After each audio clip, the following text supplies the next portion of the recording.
Anyway, welcome everybody, you First Take family. If I haven't met you, I'm Nancy Burwood, and I'm the founder and masterclass teacher at First Take. And we also have Jonathan Leem here, who teaches an on-camera class for us. And today I'm very, very excited. We're going to do an interview about David Dean Bottrell and his book, Working Actor, which is unbelievable. I just finished reading it recently. The whole title is Working Actor, Breaking In, Making a Living, and Making a Life in the Fabulous Trenches of Show Business. So what I love about this book, and one of the reasons that I sort of hunted David down a little bit, a few things. It started, I have to tell you, because I'm just a fan. Like, my husband and I were watching Boston Legal for the second time a few months ago, and we couldn't stop talking about how amazing David was and how talented he was and how he was. It was like we love that show, and so that's why we watched it a second time. And we got to the episodes that that you were in, and we couldn't stop talking about you're our favorite part of the show. We just like, I think it's ridiculous. Like, I memorized half of the lines of the Lincoln Meyer character. And you mean to imply that I killed her? I loved her. I cherished her. In fact, I think she rather got off on feeling punished, so it made for some very passionate, ape-like sex. Could I persuade you to get a bite with me, Shirley? You could not.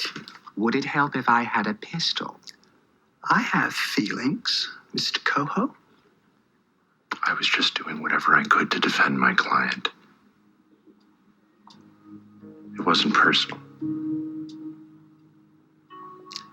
It was very personal. what I love, I mean, it was so incredible, the work and how much you brought so much depth to that role. So I started telling my actors about you for weeks. I just was going on and on and on, because we tell our people that their goal should be to be a working actor. You can't do anything about being famous. You don't have control over that. So, but it is an achievable, not an easy goal, but an achievable goal if you do the right things to become a working actor. And so I was talking about you and telling them all about you and raving. And then I was like, I started doing an online search and found out that you wrote this book. And I was like, well, I have to read this. And I read it. It's amazing. One of the things I love about it is that you acknowledge how important it is to work on the craft. That if you have the craft, you've got bupkis, you've got nothing. And that it takes a long time to be amazing in the craft. But then also that you need that plus the business side of it. And there are many parts to that as far as networking and relationship building, marketing and promoting yourself. And you address all of that. And these are the things that we talk about all the time at First Take. Some of the other things I just want to tell you about David Dean Bottrell, some of the things that he's done that are amazing before I ask him some questions. He did a one-man show, David Dean Bottrell Makes Love, which was wildly popular for 18 months in New York.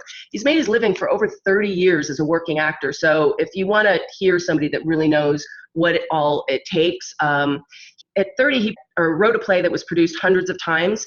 At 39, he was hired to write a film. At 40, he wrote a spec script that got picked up into a movie, Kingdom Come, that made a lot of money and did really well. At 46, I just wrote a few highlights. You just have so many things here that you've done.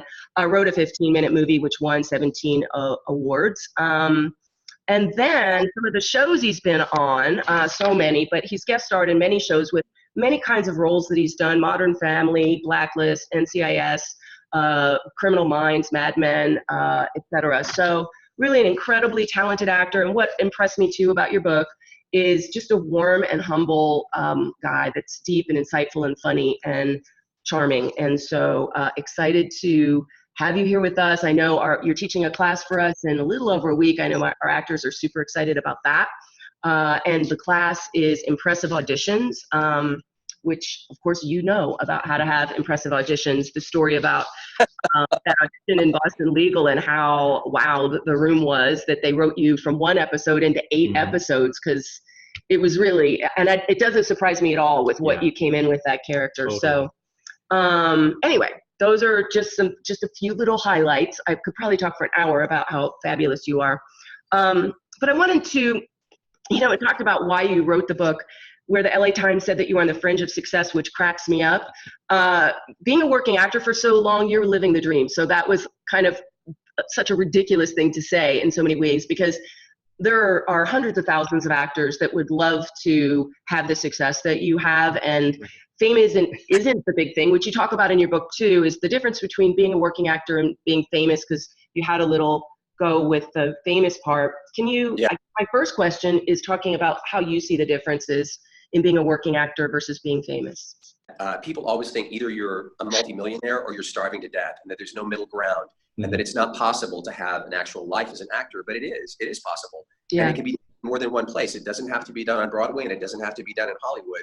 There are several markets that you can do that in and have not only a nice career and be happy and be artistically fulfilled, but make a little money and also have a life, be a normal person. And it's possible. It actually is. I know a zillion people who are doing it, and I thought nobody talks about this. Nobody ever celebrates this. And I thought, okay, here we go. And let me tell you, there was more than once when I was writing this book when I thought to myself, who are you? Like, who are you to write this book? You're like, why is anybody going to listen to you? And then I kept thinking about it, and I thought, well, that's actually what the book is about. It's about non-famous. It's about, I don't know how to tell anybody to be famous, but I do know how to tell people at least a couple of ways that you might be able to execute a life as a professional artist. And that's doable. I've done it. I know other people who've done it. And I love what I do. And I'm really proud of being an actor. And I'm proud of the work I've done and the work that I hopefully will do. But I want it to be encouraging, but also honest about it. And which we can go into that a little bit more as we talk here as well. But I'm proud to be an actor, and I love teaching actors, and I love working with actors. And I'm going to go shoot with some actors tonight. As a matter of fact, when I finish with this interview, I'm going to go shoot another episode of this web series that we did last year that just won 5 Emmys. Wow. Oh, wow. I know. I didn't even actually know that was possible. But they give out these Emmys for web series now, and we won 5 of them last year. So here we go with season 2. It's great. And what is it called? It's called After Forever. The name of it. After Forever. Okay. Yeah, it's on Amazon now if anybody wants to have a look. It's pretty fun. Wow, so cool. I think you were talking to, I love what you're sharing about that, because as a school, that's what we actually focus on, is we keep bringing it back to being a working actor, and we've had many of our students become full-time working actors, and that's our goal, is like, how can we give them all the tools? And I feel like your book did such a great, I mean, it's like, oh my gosh, this is like so in alignment with our philosophy too, you know, but you were so much more articulate than I could have ever been writing something like this. But I'd have to agree. Nancy has a class once a year that's called Take Action. Take Action, and so much of what you wrote is so in line with what, you know, what's delivered in the Take Action class. I thought you were going to say you agree that he's much more articulate than I am. So I'm sure that's not true. No, it's very true. It's very true. You were talking about what I loved, that the work is the only reason. I loved that so much, and that you wrote it to cheer people on from the sidelines. I love that. Can you just speak a little bit about some of that? Because I was like, oh, it was fabulous. I teach as well. I've taught as a science list, and I teach in New York right now. I started doing that really by accident. It wasn't my intention, but somebody asked me to teach. And at first I was terrified, honestly, because I'd never taught before. And I had wonderful training, but it was a long time ago. And I thought to myself, well, what do I know about acting? And I thought, I know 4 things about acting after all these years. And so it was a 4-week class. I taught the 4 things I knew. And I just felt like I'd had such good teachers in the past that I wanted to kind of pass along what had helped me, because they taught me things that really worked. They taught me things that worked outside of the purity of the classroom. Because when you do in the real world, it's not exactly the Wild West. It's not awful, but you don't really know what you're walking into or who you're going to be working with. And if you have craft, you can almost always work around or with, or, you know, if they're great, then you can do great work. And if they're not so great, you can still do great work. There's ways to do it. There are tools to that. And I also thought I wanted people to kind of understand and feel challenged and excited about going out into show business, because so many people I know who graduate school feel terrified of it, you know, around graduation time, wherever I'm saying, can I have a cup of coffee with you? And I know what's coming. I know the question, which is, how do you begin? How do you start this? And they're also disappointed in my answer, because my answer is, you just start. You start by starting. And then little by little, you figure out what you want to do and what you're good at and what people respond to. And you discover new things about yourself that you didn't even know until that moment. And you start steering yourself toward the kind of work you want to do. Like every day, you get yourself inch a little closer to what you need. I think that's the big reason I wrote about that. And I just wanted people to understand that being an actor as an artist and being an actor as a professional, they're different, but they're related. As an actor in show business, I couldn't do what I do, but none of us could if we weren't artists first. Yeah. There's an art to it, but there's also a framework in which we work. And you can be against it, you can be mad at it, or you can accept it and learn to see it as positive. And I've done all in my power my whole career to find the positive side of all of it, because I don't want to go to work dreading anything. I want to go to work to be happy. These jobs are hard to get. Yes. And I'm sure that I have a good time when I'm working to the best of my ability. I want to have a great time and do a good job and walk home pleased with what I did. I love that. That was another thing that I loved about your book was you really focus on the what part can you do, and also there's so much in it about the right perspective in being grateful, and there's just themes of humility, you said, right, as opposed to feeling inadequate. I mean, that was great. Do you want to talk about that at all? Sure. I mean, I don't think you can be in acting for very long without realizing it's a strange job. It's a very weird job, because I think to be any good at it, you have to feel like, you're the greatest thing since, sliced bread. You have to have an ego. You've got to be able to stand up in front of people and say, I can do this. I'm good at this. But at the same time, the door's got to be open to thinking, and I could be better. Yeah. I could be even better at this. I could, by experience on this job or with this other artist or with this director or with this script, I could get even better at it. And that I'm not just kind of shoving my product in people's faces. What I'm doing is I'm walking in saying I'm skilled and I am receptive. I'm a contributor. I've got things I'm bringing to this party, but I'm also interested in seeing what you're doing. And I'm interested in us being a team here, if at all possible. And I love that about it. Yeah. It's in its best form. It's a chance to collaborate and grow and get better as you go along. I don't think I'm done yet. I still think I could be better than I am. And I it's a challenging profession and it's a little nutty. And I wanted to sort of acknowledge that to people and say, if you're buying this book because you're looking for an absolute guarantee of anything, I can only guarantee you that artistry does not go unnoticed. Yes, it's good. It's good. It doesn't. And I can't really guarantee the end result of that. But if you love artistry and you're willing to learn the business part of it, you can book work and you can feel successful in that work. And I can't guarantee how much money you will make over what period of time or at what point you'll become really interesting to the industry. But it's possible. And if you stay in love with the craft, you'll be ready when they're ready. You'll be ready when they're ready. I love that. I just love that. We talk about that a lot at First Take, and because a lot of actors get stuck because they're looking for some place to arrive to instead of having it be a process where you're ever learning. And it's like, as soon as you stop being eager, for the growth, it's just like, it isn't like I'm here now, I'm wonderful, and that's the end of it, Yeah, I think it was really good the way you described it in your book about, being prepared for when you're lucky, right? Can you talk a little bit more about that? Sure. Again, we're teaching mostly teaching privately in LA and New York. I would have students who would say to me, okay, I'm gonna step away from class for a while because I need to spend this money going to casting director workshops. And sometimes I would want to say, don't do that yet. You need to wait on that because you're not quite ready. It's a very, very competitive business. There's no shortage of actors out there. There's no shortage of people to choose from. And you want to make sure that when you step in front of those people, that it's worth your time and it's worth your money because you really are ready. You're ready to go on set next week. You're ready.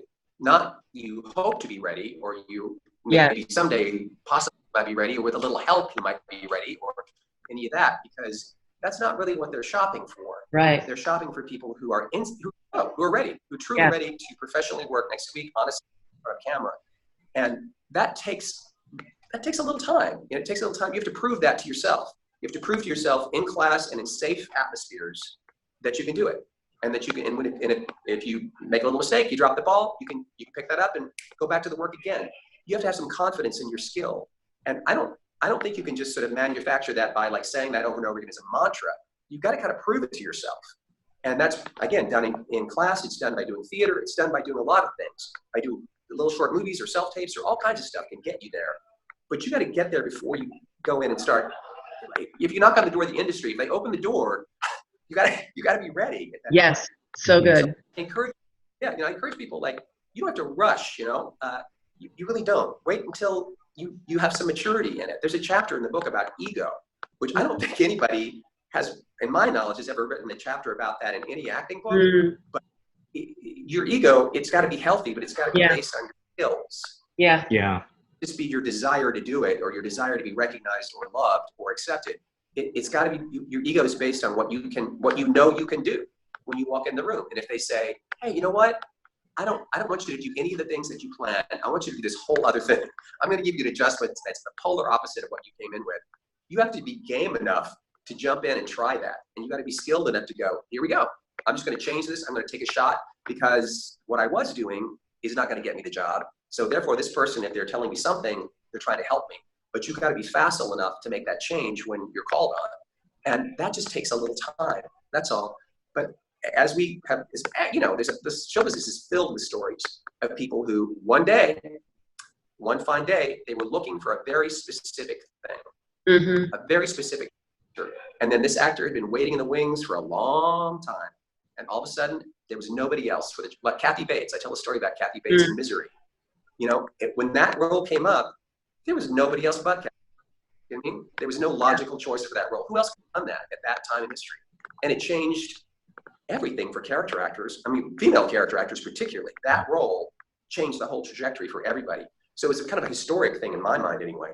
But before that, Kathy Bates was Kathy Bates, but then that role came along, and who else were they going to cast? So you never know. You really never know. It's out of your hands when opportunity is going to knock. So in the meantime, wow, be the best and most ready artist you can be. Be ready and enjoy that. Like, don't be mad about it. Enjoy it. It's a fun thing to do. It's fun to pretend to be all these people.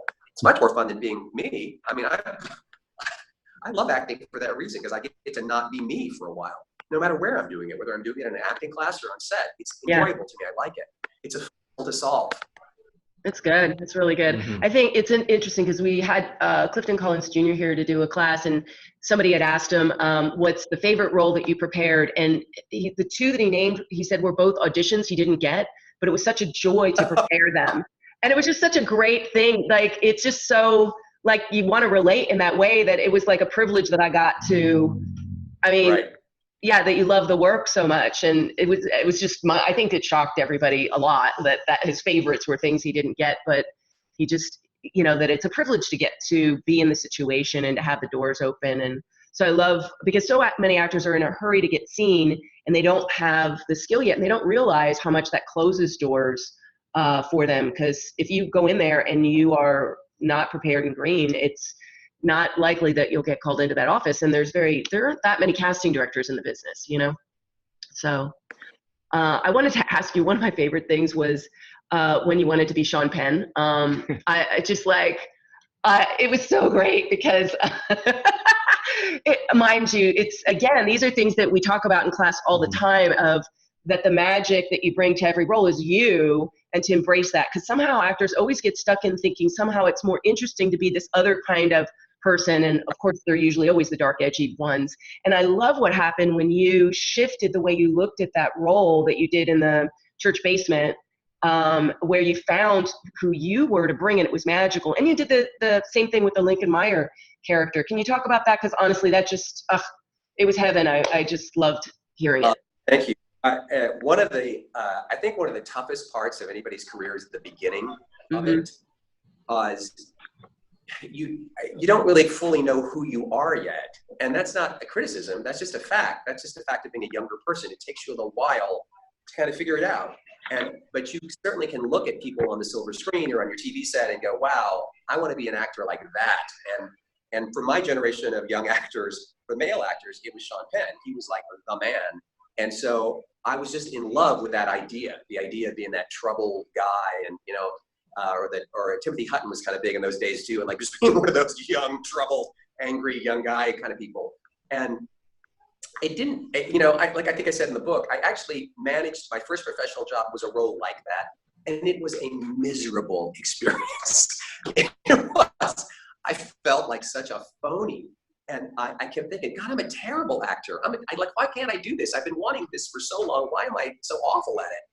And then the next role that came up was something that I actually was able to use my humor in, which is a pretty big part of who I am in real life, as you can probably tell by that book.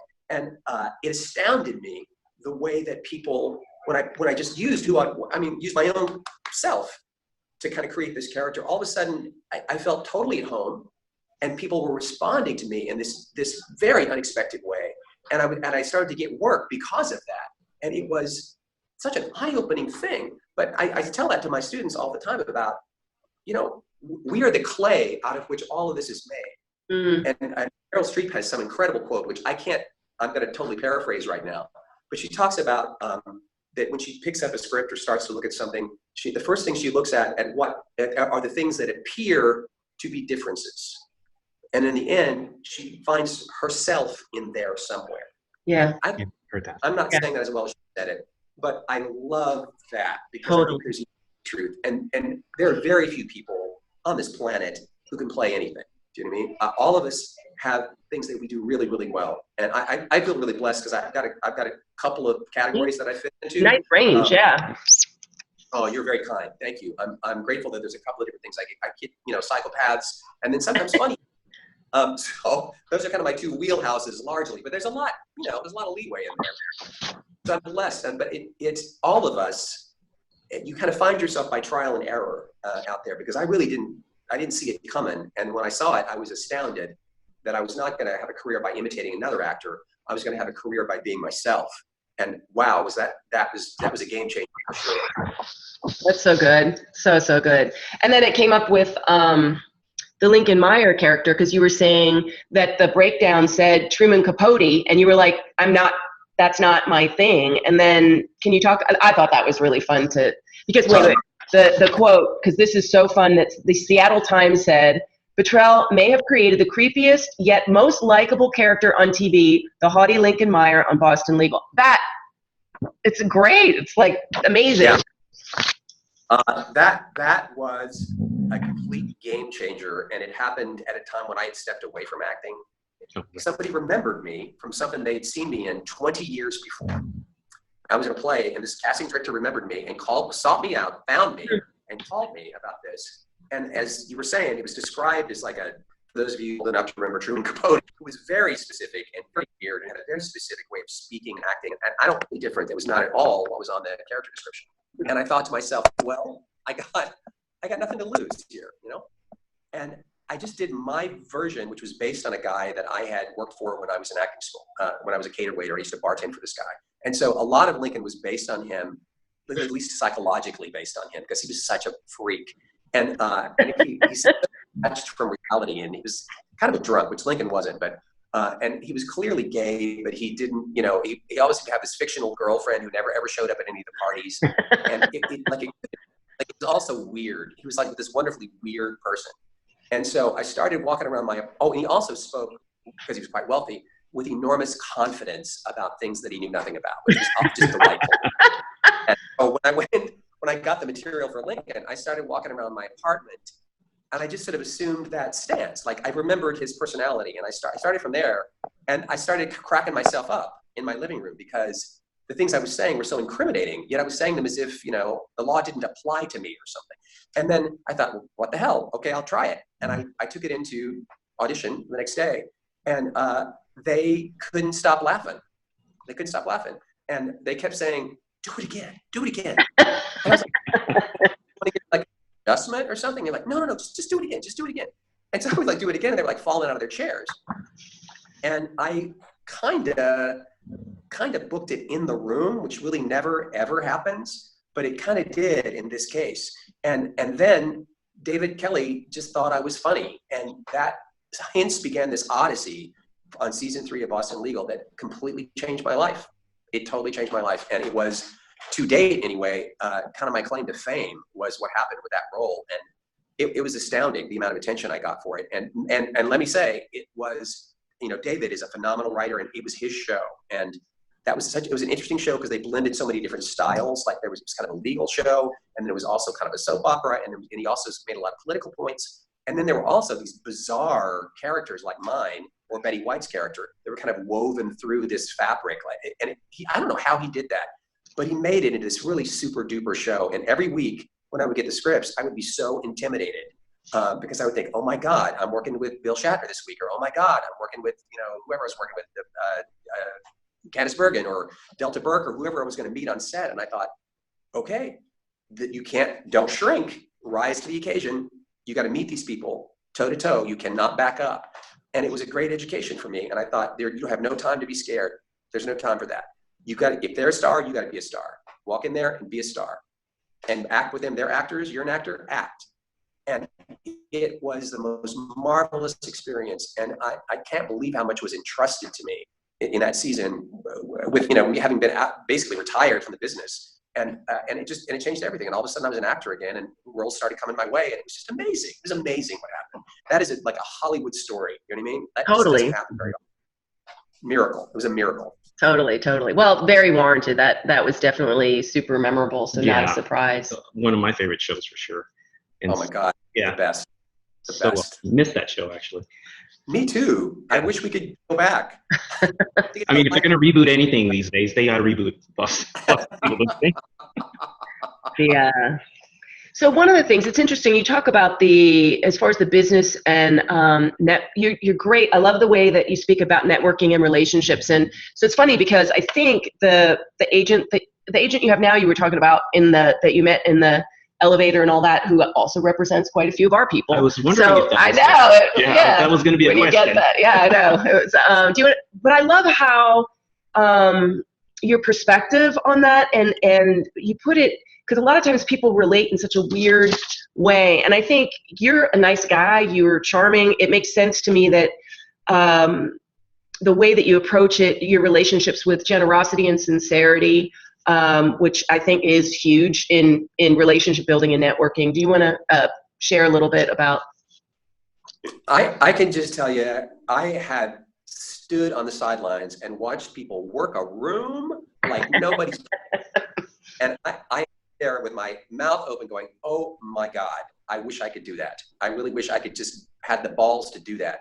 And and my attempts to do that, it just feels utterly false to me. Yeah.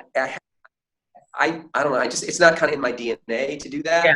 But it is very much in my DNA to, if I respect you, even from afar, or I've admired your work, I can tell you that. I don't have a problem walking up and telling you, wow, you're terrific. You're amazing. I love what you did, or that was incredible work, or I followed your career, or if it's true, I have no trouble saying it. Yeah. And so I decided, okay, this is how I'm going to network. I'm going to network by showing up. I can't just sit in my house and expect to have a career. I got to go places. And if I see people and they're doing good work, I owe it to myself. I owe it to them to acknowledge it and say so. Just tell them, I'm David. Hello to you. You're incredible. I'm so glad I met you. That was great work. And I loved this about it. Just be specific and say, wow, that scene or that thing you did or that quality you brought to it, oh, legitimate. It's true. And I have found that for me personally, that has worked out well, because oftentimes that person will then say something to me about well, what do you do? Or what's your thing? And little by little, actually, I have my modest little network. I mean, I don't have a huge fan club or anything, but it's enough that I have a career and I know people who are doing things. And sometimes I'm in those things. And if I'm not in those things, I got no hard feelings about it, because I want them to succeed, and they need to get the right person to succeed. They don't have to hire me every time. That's fine with me. Hire the right person. And if I'm the right person, then definitely hire me. But it's kind of great to feel respected, because I show respect. And like I said, whatever method you choose, and there's a lot of ways to self-promote. That you can there's many venues with which to do it. You can do it by mail, you can do it on social media, you can do it in person. I personally believe that in person is the most important one myself. Yeah. You have to choose something. You can't just sit there and go, hey, just call me whenever. I'm just sitting on my sofa waiting for a call. You do have to be out in the mix, and you also have to be willing to work for no money. If you want to work for money, you have to be willing to work for no money, because you have to be out there doing things. And if you just sit and say, oh no, I'm not leaving the sofa unless I'm paid, I believe in today's current job market, that is a mistake. Because there's so many people who are producing, well, like this web series I'm doing and all this other stuff. When I walked into this web series, I liked it. I liked the people. I knew them. They were old friends of mine. But I didn't know it was going to win 5 Emmys. Wow. Because it was fun and my friends were doing it and I loved them and I love acting with them and I liked their writing and it was great. So I thought I'm going to do it because I want to do it. And then it's kind of leading to other things, which has really been interesting. So I would just kind of say it does not come and knock on the door. You do have to be out in the world doing something, theater or short films or classes or workshops. You got to be out there where people can meet you. Not even necessarily casting directors. Sometimes jobs come from people that are fellow actors, from writers, from being in readings. It can come from all over the place, but it comes from you being on display in a healthy way. You know, you're out there working, you're out doing your thing in whatever situation it is. And if that happens, I just, again, feel like if you're out there in it and you are dependably a good artist, it does not go unnoticed. Something starts to happen after a while. I love that. It's good because people can smell the fake thing that people do, which is so weird.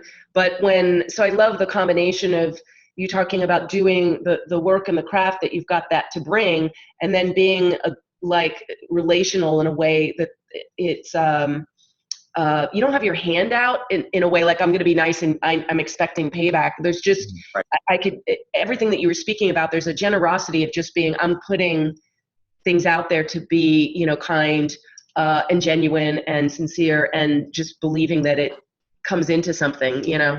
I love what you said about stop looking and start finding. That there's so many great things that you had in there. Can you speak about that a little bit? You know, when I started out, there was no internet and nobody had a phone that did video. And you kind of went around and acted in these plays largely. And if you could, I don't remember that many student movies even being available back in the day. But now it's the opportunities to work. I'm not talking about to get paid, but just to do the work are huge. There's no university that doesn't have a film department now. Like everywhere in the country, there are places to practice this. And if nothing else, you've got a cell phone in your pocket that you can practice with. You can be in readings. There's a lot you can do. And you have to look at it as opportunities, not as, nothing matters except if it's a SAG job. That isn't true. Most people get their SAG job, like I said, by being a good artist, by doing the work, by doing a play, by doing a short movie, by being in somebody's reading of their script. There's many, or doing a YouTube video or a music video. My God, it could be anything. But if you look around, there's opportunities all over the place to go be an artist. Seize them, and if they don't exist, create them, because it's not nuclear science. You can create something that's going to keep you alive and engaged as an artist. And I can tell you, me acting on like a big, highly rated TV show, like standing in front of that camera, or standing in front of a camera that's in somebody's backyard because we're shooting whatever, those two experiences are not that different. If I'm actually acting, they kind of feel the same. And as I feel like I'm alert and alive and awake as an artist, I'm in that state of readiness that we were talking about earlier. I've got proof. I just did it. I shot something in somebody's backyard 2 days ago. So if I call for, an audition tomorrow for a major movie, I'm ready to rock and roll. It's the same thing. I'm going to go act in front of them now. I'm going to go act in that script. And I just want to I always just encourage everybody that if you look at it, if you've got a choice between feast and famine, don't look at it as a famine. There's nothing there for you. Yeah. It's not going to help at all. And it's not going to help you when the phone rings. It's good. It won't. It'll just make you nervous, crazy. And you should be acting because you love the experience of acting. That's really why you should be doing it. And if you have that attitude toward it, you'd be surprised how that will be returned. That boomerang comes back. It does. It's good, David. Did you? I know you're limited on time. Do you have some things that you were? I kind of was. Grabbing all mine. Sorry, I was being a hog and asking all the questions. Not at all. I read your book. I loved it as well. Actually, I didn't read it. I listened to it. Audible. So, what is I always look at roles and performances that are amazing and wonder what is the difference from an actor's point of view from what is written on the script to when you finally see it. Because I was reading some of the Seinfeld scripts, and when you look at it and you're reading it, it's completely different than what you see on the screen. So my question to you is, how much was on the script, how much came from the director, and how much did you add to it? And can you expound a little bit more than what you do in the book on how Lincoln Myers came to be? When that happened, and I gotta say, this is very collaborative stuff. And David Kelly is remarkable, and I'm not the first person to say this. He's remarkable when he sees an actor that he likes. He's very good at writing to that actor's strengths. I don't know how he does that, but he has some sense of your humor, some sense of how you speak, how you express yourself, and then you'll get these scripts, and you're astounded at how good they are for you, for what you're going to do. And when I was doing that character, there was some scene I was in, which I don't think ever actually made it on the air. I think it was edited out, but I had to threaten. It was edited out. I had to threaten Craig Bierko in this hallway, and I turned to the director of that episode, and I said, who was also one of the producers, and I said, this was early on, and I said, how dark do you want this to be? Oh, yeah. And he said, how far can you go? And I said, pretty dark. So he said, well, great, let's see. And so I gave it everything I had. I just, like, here I am, I'm going to murder you, is what I basically did with it. You know, just fear not, I will kill you. And when the yell cut, there was this weird kind of silence on set. Over at the director, and I said, was that too much? And he was like, nope, we'll just keep it right there. And although that scene didn't make it on the air, David Kelly saw it, and I think that's when it turned a little bit, and I was given more opportunities to be scary in that role. And then out of the blue, we had shot an episode, and I got a call. We started the next one, and I got a call saying, David wants to add a scene to the previous episode, and you need to come in at 5 o'clock in the morning and shoot this scene with Craig Bierko. And it was this scene in the hallway. I love that. So good. And I read it, and I was like, I couldn't believe it. I thought, oh my God, because it was such a turn, because the character had been so kind of crazy and silly and out there. And suddenly this was so kind of heartbreaking. And I thought, oh my God, that's so brilliant on David's part, because if people with those kind of problems usually are alone. And I just hadn't thought of it. And so it was such a beautiful in the morning, which is a little taxing, but we pulled it off. And I thought, oh my God, that's going to change everything. And it did. Like, it changed everything about that character from that point on. And so what I would say is, when I looked at that material to begin with, I knew I couldn't do the Truman Capote thing. And the biggest thing that I will tell you was I just tried an idea. And the idea was to speak with absolute confidence that I was absolutely right about everything. If I said somebody was, attracted to me, I believed it. If I thought I was going to get away with this crime, I would believe it. If I decided somebody deserved to die, I believed it. I thought, I will chin up and proceed with confidence until I can't any longer, until I was finally shot to the chest with an arrow. So I would say that that was maybe the most remarkable thing I've been involved with, because I have a character like that written for you week by week. And each week it was sort of based on what I had managed to pull off with that dialogue the week before. And all I can tell you was I had also had great people to work with. I had great actors to work with. Those actors just handed me, like, they just gave those scenes to me sometimes.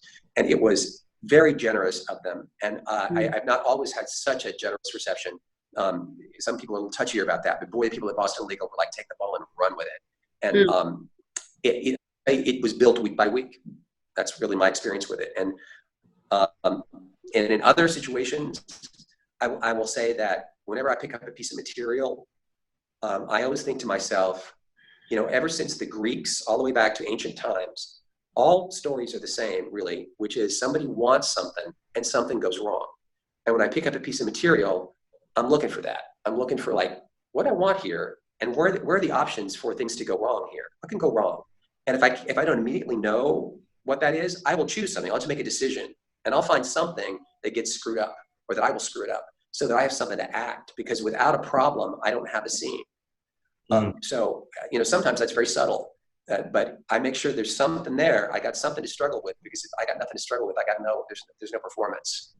Yeah, it's good. And for a guest star role, how much time do you typically take to prepare? You don't usually have a ton of time. I would say you've got maybe 3 or 4 days sometimes. sometimes a little less than that, but mostly I would say you've got probably 3 or 4 days. And sometimes depending on the shooting schedule, you might have a week before you have to shoot it. And that's a tricky thing. Working in television and film is so different than theater because you can prepare all you want at home, but it really doesn't come together till you get there. Because when you're positioned across from that actor on that set that's very different than you imagined, or you thought you were going to be standing and now you're sitting, you thought you'd be sitting, now you're standing, you thought it was going to be inside, now it's outside. There's 1,000 things that change that scene. So I try to get as much knowledge as I can about this, as many options as I can. But a lot of the decisions are made when you actually, for me anyway, I think for most people, you just have to adjust. You have to be ready to be a good player on the field, but you got to adjust to what you walk into, like what the set is, who the other actor is, and whatever direction you do or don't get, because a lot of TV directors most TV directors are very minimal in what they will say. Some of them are brilliant. Some of them are amazing because they can give you a short, very active direction that is perfect. And some people will, come in and say, I don't know, could that be more green?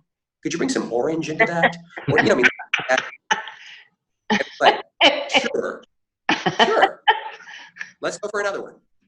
So there's sometimes you can't really get into long discussions on the TV set. You just can't. You've got to take a guess sometimes at what they're going to do. But that requires some courage. And I'm going to tell you again, I believe the source of courage is just craft. That's all there is to it. My courage is exclusively on that. It is not based on anything else. It's not based on my beauty, and it's not based on my power at the box office. It is, I believe that I can adjust and change, and I believe that I can work truthfully off of most people. It's good. And I believe that I understand what a scene is. Like, I believe I know what the job of the actor is in a scene. You got something to do, and you got to do it. No matter what gets in your way, you've got to push through and do what that character is doing. You got to do it really, truly, and not fake it. You got to do it. So good. It's so good. Yeah. I talk a lot to people about, because people get like thinking that confidence will come early, as opposed to like, they just don't, like when you grow to absolutely know how you can wield the craft where you want it to be, and know that you know how to prepare and how to bring life to things, and you get confident in that, the confidence comes with going, I know what the hell I'm doing and how to get there. So I love that. It's based on reality, it is great. It's great. I know you got to go. I just want to do buy this book. It's really, really good. It will, for all of you actors and all of our First Take family out here, you're going to love it. It's funny. It's incredible. He has the 10 things I know about attracting luck. Unbelievable stuff in there. It's worth the whole book is amazing, but an audio book, really easy. You can listen to it doing your workout or what have you. And then you're going to want to go back and read it after, so you can take notes and underline things and all of that kind of a thing. But I love the fact that it's you're not going to want to put it down when you pick this book up, and it goes over every possible thing that you really need to work on to be successful as an actor. It's the holidays. Yeah. It's the holidays, right? It's true. It's true. So buy a bunch of them to get out. You might buy bread. Yes, totally. Buy them for some friends, indeed. Well, I got to underscore what you said, because I thought it was an amazing book, and there's a few books that I go back to, and this is one of those books. No matter how long you intend to be an actor, you're going to always look back on and remind you things that you need to do. But also, I like the fact that you talked about an exit strategy. You talked about, what do you do when you don't think it's for you anymore? And so there were some really good practical things such as that I haven't read anywhere else. Yeah. Thank you. Thanks. It's there are a couple things that are kind of, I think, recurring themes in the book for wherever you are in your career, where you're at the beginning or the middle, or in your, when you're a mature artist like me. And the struggles kind of remain the same. And one of them is to not compare. Yeah, if you compare yourself, you're screwed. That there's zero happiness and there's zero creativity in comparison. And the other thing is you have to stay in love with this. If you don't love it, it can drive you crazy, and it can make you mad, and it can make you really incapable of doing anything good, because if you hate it and you're miserable in it and you feel like it betrayed you or lied to you or then you should consider exiting. I mean, life is short, and it's very important to be happy with how you spend your time. especially these days. And so I'm just a big believer in, you got to be present in this and be awake, do work, be awake in it, and understand your job is to be a good artist, and a good artist is awake. They're living in the world today. And that's super important. And if you're not happy, it's okay. It's really okay. There's many wonderful things to do in life. You don't have to be an actor. There's 1,000 incredible things you can do with your life. This is one of them, but it's not the only one. There's a lot to do. It's good. Thank you so much, David, for taking the time to talk to our students. I know they're going to be so excited to listen to this, and they're going to go out and buy your book or get it on audiobook. And so looking forward, I think it's a week and a half where you're going to come. And I know people are pumped. I'm talking about it like every class. I'm me too. Like going on and on and on about how exciting it's going to be, because we don't for the most part, the people that we've had for industry guests have been casting directors, and so this is really fun, and you're coming all the way out from New York, so super special. Looking forward to it. Thank you so much, David. You're wonderful, talented, brilliant, sweet, charming, funny, and everything else. So super grateful for you to spend the time with our people. Yeah, thank you. Thank you, Jonathan. I really had a great time. Thank you. Thanks for the interview. I know I did too. Cool. Sweet. Bye. Bye, guys. Bye. Bye, everybody.